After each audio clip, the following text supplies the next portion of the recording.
الحمد لله وكفى وسلام على عباده الذين اصطفى أما بعد فأعوذ بالله من الشيطان الرجيم بسم الله الرحمن الرحيم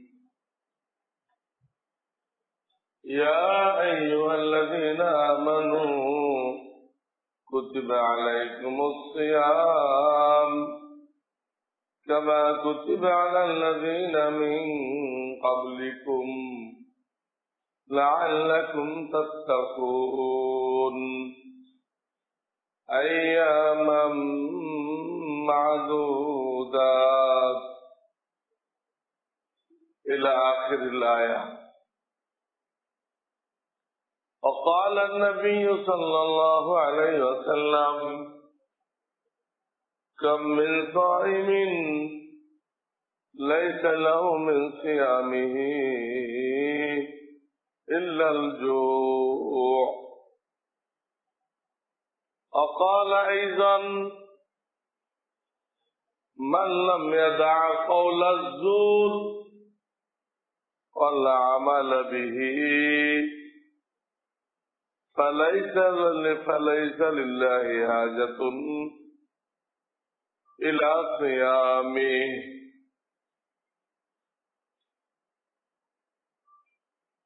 وقال أيضا رغم أنفه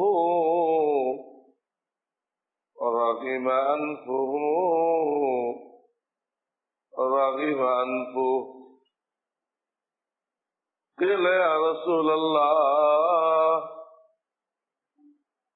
لمن؟ قال من دخل عليه رمضان ثم انسلخ قبل أن يغفر له أو كما قال رسول الله صلى الله عليه وسلم. وقال أيضا الصيام لي وأنا أجزي به.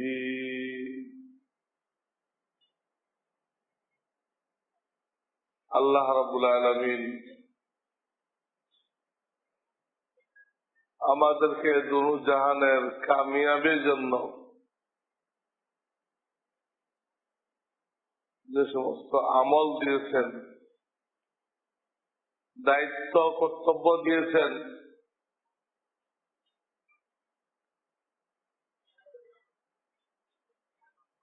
যার কোনটা আমাদের কলবের সাথে সম্পর্ক, কোনটা শরীরের সাথে সম্পর্ক, কোনটা মালের সাথে সম্পর্ক, কোনটা শরীর এবং মাল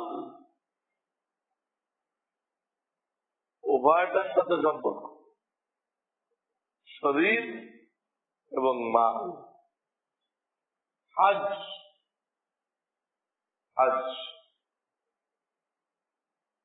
এইভাবে এক একটা এক ধরনের।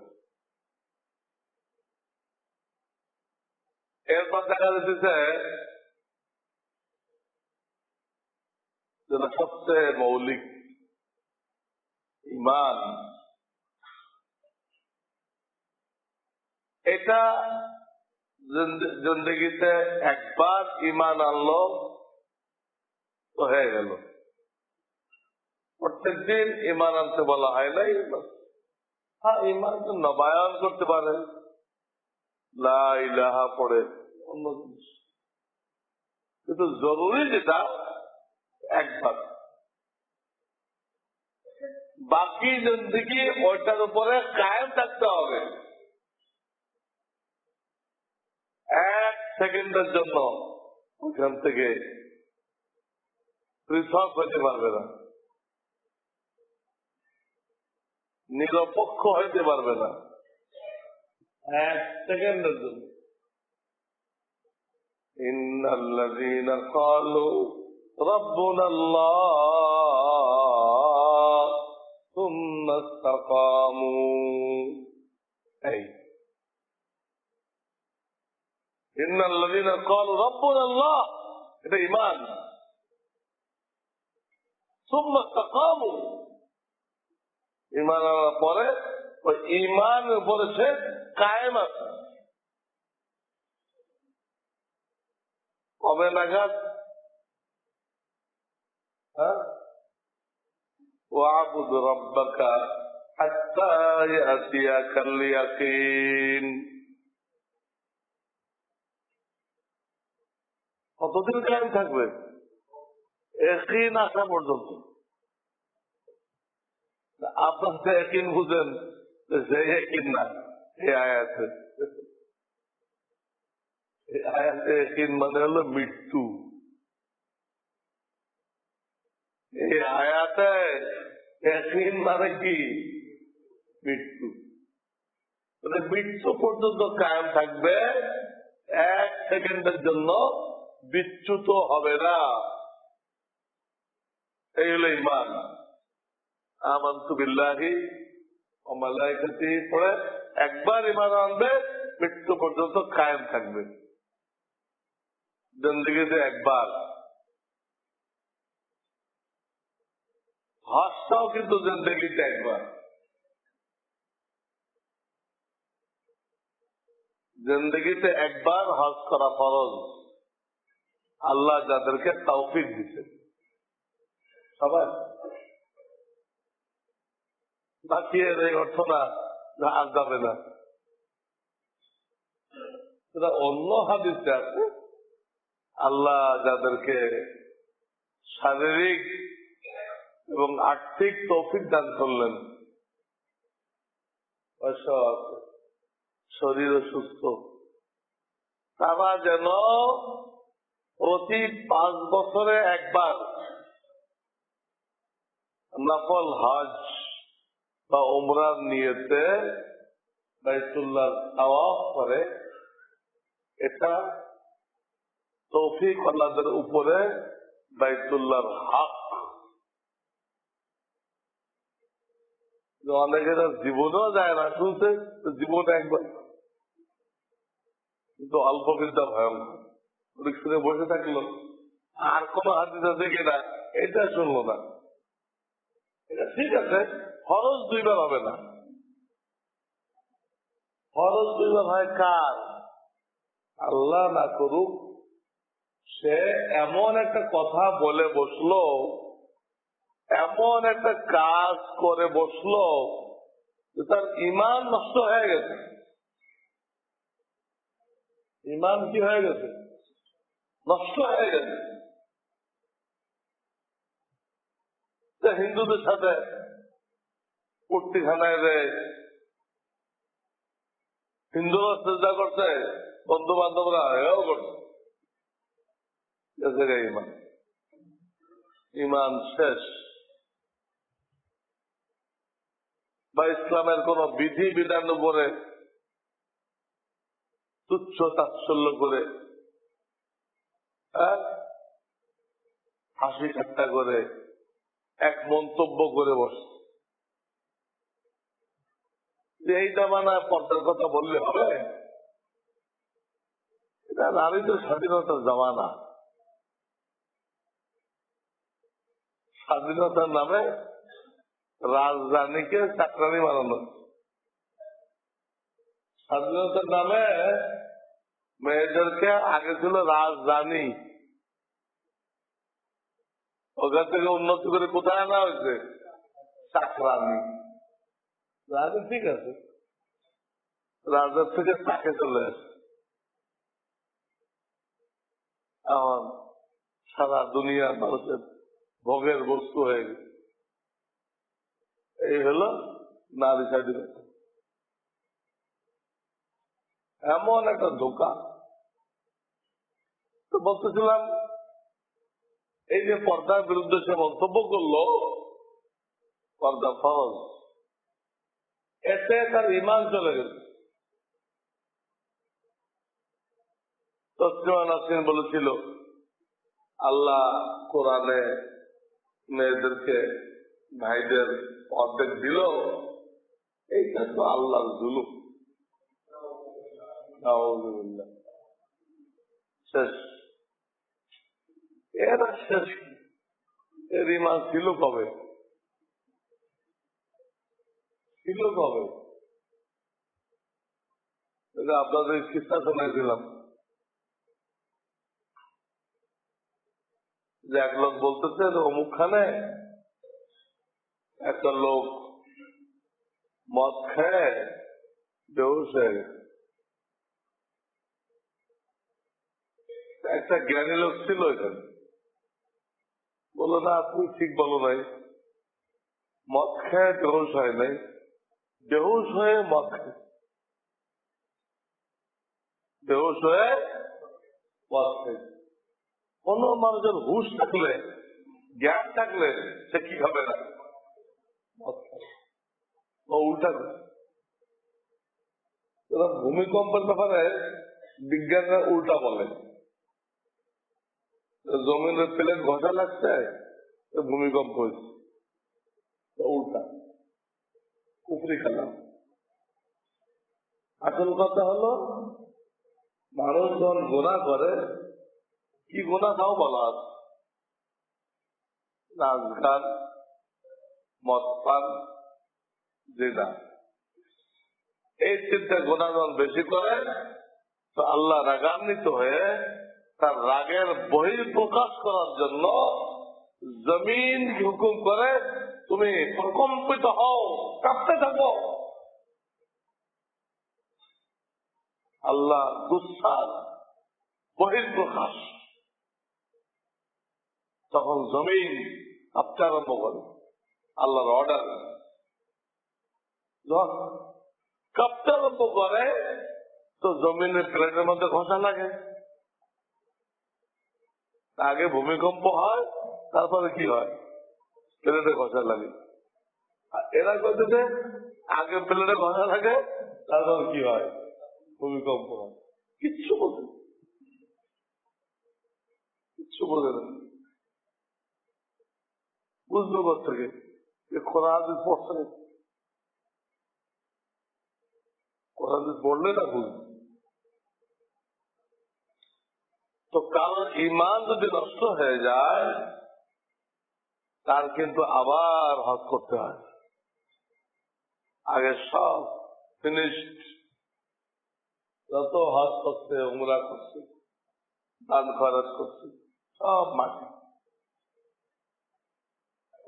বেঈমান হয়ে গেলে আবার ইমান আনে তো হজ আবার করতে হবে। তা নাহলে হজ জীবনে কয়বার? ফরজ একবার। বাকি বাইতুল হক হিসেবে প্রতি 5 বছরে একবার আপনাকে হাজিরা দিতে হবে। বাইতুল্লাহ আপনার আমার কাছে পায়। ঈমান আর হজ একবার, আর রোজার যাকাত জীবনে একবার না, এই দুটা বছরে একবার।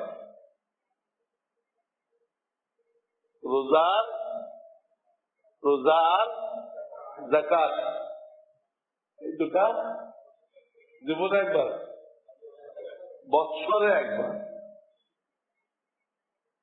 বছরে একবার। আর নামাজ এইটা তো ডেলি 5 বার। এটা জীবনেও না, বছরেও না, মাসিকও না, সাপ্তাহিকও না, এটা প্রতিদিন 5 বার। কিন্তু আল্লাহ সওয়াব দান করবেন 50 অক্টের। আল্লাহর কথার মধ্যে পরিবর্তন নেই।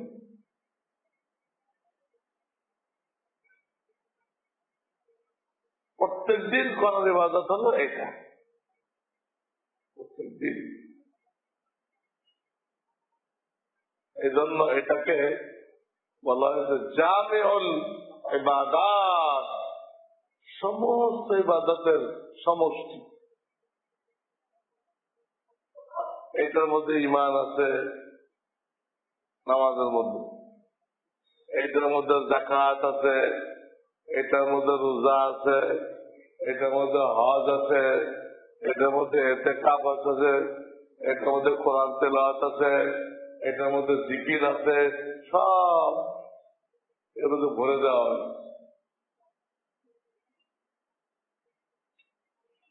নামাজ পড়তে হলে সতর ডাকতে গেলে পয়সা লাগে না? সতর ডাকতে গেলে ওটা তো যাকাত। যাকাত তো আল্লাহ রাস্তায় মাল ফেল। এর মধ্যে রোজা আছে। নামাজ যত অবস্থায় খাওয়ার অনুমতি আছে, এই তো রোজা। এর মধ্যে হজ আছে। হজ তো বাইতুল্লাহকে কেন্দ্র করে, নামাজও বাইতুল্লাহ দিক ফিরে পড়তে হয়। কোরআন তেলাওয়াত আছে,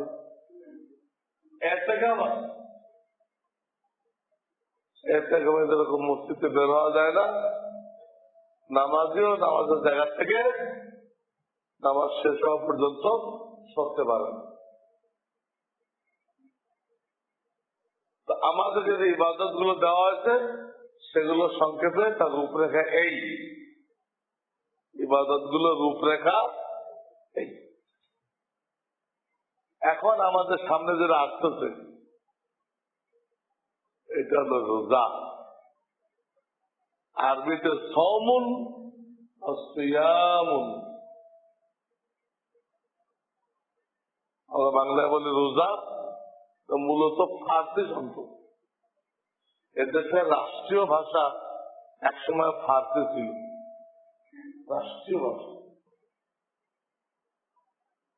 আইন আদালতে এখনো ওই শব্দগুলো চালু আছে। কানুন গো ফার্সি শব্দ। কানুনের অর্থ হলো আইন, গোর অর্থ হলো বলনেওয়ালা।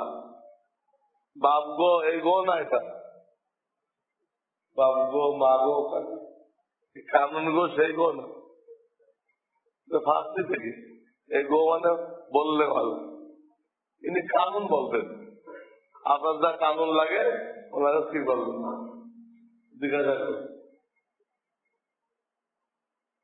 উনি হয়তো জানে না আমার নামটা ফার্সি। কানুনগো যারা আছে বাংলাদেশে জানে ফার্সিতে বলে রোজা, আরবিতে সওমুন বা সিয়াম। বৎসরে 1 মাস 29 দিন 30। এ বৎসরের ব্যাপারে আমরা আশা করতেছি মাস যদি 29-এ যায় তাহলে বুধবার রাত্র থেকে আমাদের তারাবি শুরু হয়ে যাবে। বুধবার রাত্র থেকে কি হবে? তারাবি শুরু হয়ে যাবে। আর যদি মাস 30-এ যায়,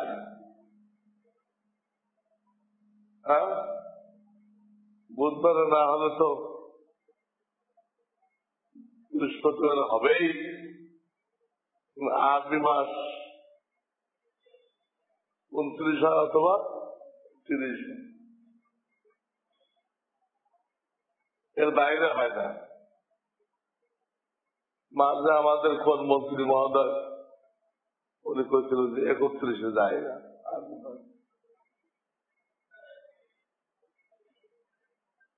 সহি না, সহি হল 29-30। 30-এ গেলে বৃহস্পতিবার তো অবশ্যই করতে হবে। এবার মাপ নেই। সেই সুরাতে 1 তারিখ হবে শুক্রবার, রমজানের 1 তারিখ, আর 29-এ গেলে বৃহস্পতি। এই সম্পর্কে আমি আগেও বারবার বলছি, রোজার মেইন উদ্দেশ্য তাকওয়া, গুনাহ বর্জন। আল্লাহ দাওয়াত দিচ্ছেন একটা মাস ট্রাই করো, একটা মাস পরীক্ষা করো,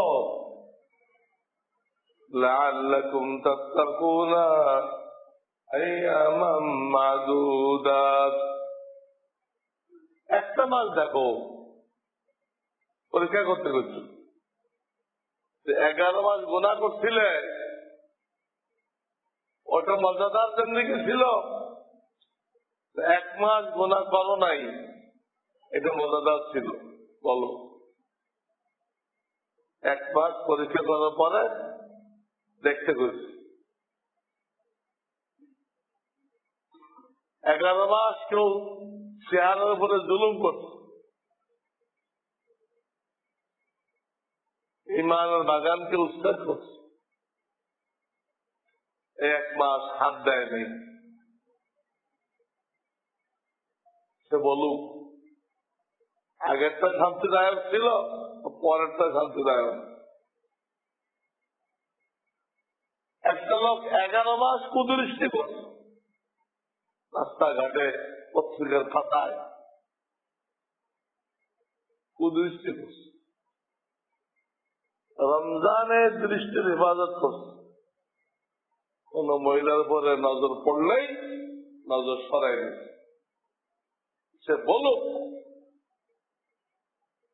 কুদৃষ্টির 11 মাস সে আরামে ছিল, শান্তিতে ছিল, এই 1 মাস শান্তিতে ছিল। সে বলুক। আল্লাহ পরীক্ষা করে দেখতে বলছেন, আমাদেরকে দাওয়াত দিতেন 1 মাসের জন্য মুত্তাকি হও। এটা মজাদার পাও, কন্টিনিউস করো। দেখো কয়েকটা দিন দেখো,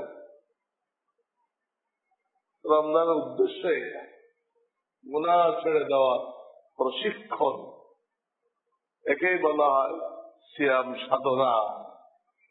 গুনাহ বর্জনের প্রশিক্ষণ। কেমনে নেবেন প্রশিক্ষণ?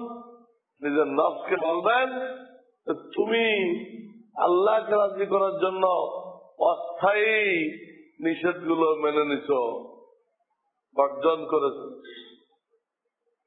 রোজা রেখে খানা পান করা নিষেধ না, সবসময় নিষেধ, খালি দিনে। রোজা রেখে দিনে নিষেধ, অস্থায়ী নিষেধ তুমি বর্জন করলা। স্থায়ী নিষেধ, স্থায়ী হারামটা তুমি কেন বর্জন করতেছ না?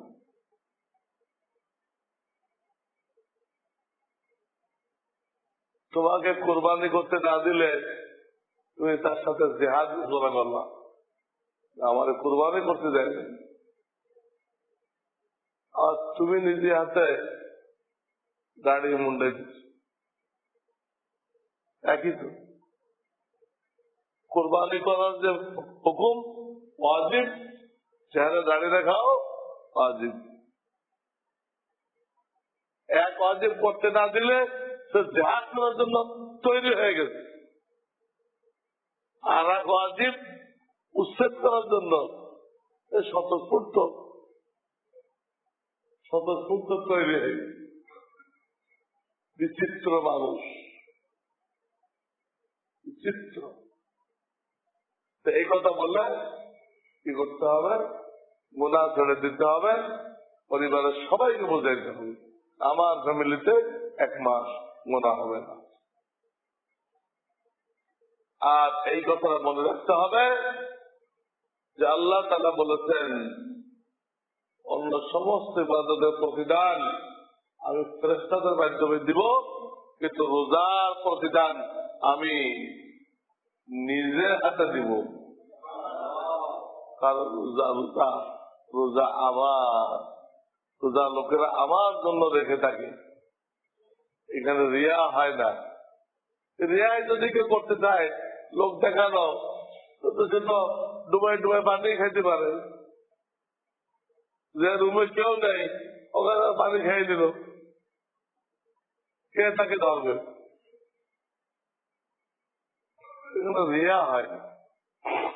রেয়া করতে চাইলে তার রোজা রাখার দরকার নেই, না রেখো রোজার ভান ধরতে পারবে। এই কথাটা খেয়াল করতে হবে যে আল্লাহ বলতেছে আমাকে দাও, আমার জন্য।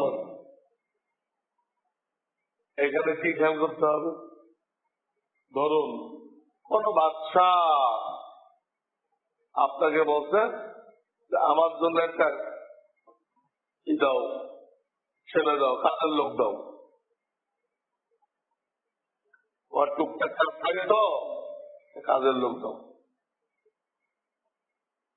একটা বাদশাহ আপনাকে বিশ্বাস করে, আপনাকে মহব্বত করে, আপনাকে দায়িত্ব দিচ্ছে। আপনি কি একটা লেখাপড়া ছেলে নিয়ে আসবেন? হ্যাঁ, কানা নিয়ে আসবেন? আপনি তো নিখুঁত নিয়ে আসবেন। খালি নিখুঁত না, কারণ এটাকে কোন কাজে লাগাবে বাচ্চা তা তো বলে নেই। আমার টুকটাক কাজ থাকে তো, দাও আমাকে দাও। এখন কি কাজে লাগাবে জানা নেই। আপনি এমন একটা ছেলে তালাশ করে আনবেন যার মধ্যে সব রকম যোগ্যতা, কম্পিউটার চালাতে পারে, গাড়ি চালাতে পারে, বন্দুক চালাইতে পারে, মজাদার খানা পাকাইতে পারে, এরকম।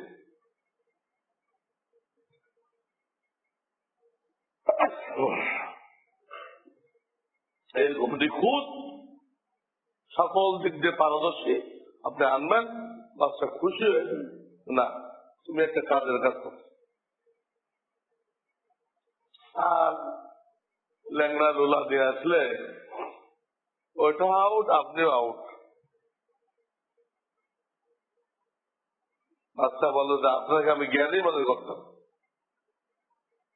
কিন্তু আজকে প্রমাণ হলো কিছুই জ্ঞানটা আমার মাথায় নেই। আপনাকে দিয়ে আর কোনো কাজ নেবেন, ঠিক কিনা? তো আমাদের বোঝার বিষয় এটা, দুনিয়ার বাচ্চা একটা ছেলে চাইলো, আপনি এত তালাশ করলেন, এত লোকের সাথে পরামর্শ করলেন, এত ভাবে যাচাই বাছাই করলেন যাতে বাচ্চা এর মধ্যে কোনো ত্রুটি না পায়, এত চিন্তা করলেন। বাচ্চা আহকামুল হাকিমিন তিনি বলতেছেন আমাকে দাও রোজা, আমাকে দাও। কি রোজা দিবেন? যে রোজার ভিতরে কানের গোনা হয়েছে, এই রোজা কি আছে? তো ছিন্ন বিচ্ছিন্ন হয়ে গেছে। যে রোজার ভিতরে চোখের গোনা হয়েছে, যে রোজার ভিতরে জুবানের গোনা হয়েছে, মিথ্যা কথা বলছে, গিবাদ করছে, হারাম খাইছে, এই রোজা দিবেন? আল্লাহ কি চাইলো, আপনি কি দিলেন? এই কথাটা খেয়াল রাখলে আগে তোকে তাকওয়ার প্রশিক্ষণ দিতে হবে। সে তাকওয়ার প্রশিক্ষণ দেওয়ার জন্য এই কথাটা অনেক সহায়ক হবে যে আল্লাহ চাইছেন, আল্লাহ নিজ হাতে বিনিময় দিবেন যে আমি আমার রোজাকে পুরা নিখুঁত করতে চেষ্টা করি, গুনাহমুক্ত রাখতে চেষ্টা করি। আর রমজান যেহেতু কোরআনের মাস, এই মাসে কোরআন নাযিল হয়েছিল লহে মাহফুজ থেকে প্রথম আসমানে, ওইখান থেকে 23 বছরে নবীজির উপরে। এই মাসে যারা সহি পড়তে পারেন তারা কয়েক খতম দিবেন, আর যারা পড়তে পারেন না তারা অন্তত যেখানে কোরআনের শিক্ষা দেওয়া হয় চাপ ছেলেটার মাধ্যমে ওখানে আপনি শরীক হবেন। তো শিখতেছে তাকে আল্লাহ খতমের সব দিয়ে দেয়। খতম সে পারে না, কিন্তু শিকার থেকেই আল্লাহ দেওয়া আরম্ভ করে দেন, আমি কাদের এলো হয়ে যায়। আল্লাহ তাআলা আমাদেরকে এই রমজানের হক আদায় করে তৌফিক দান করেন এবং গুনাহমুক্ত রোজার তৌফিক দান করেন। ওয়া আখিরু দাওয়ানা আনিল হামদুলিল্লাহি রাব্বিল আলামিন।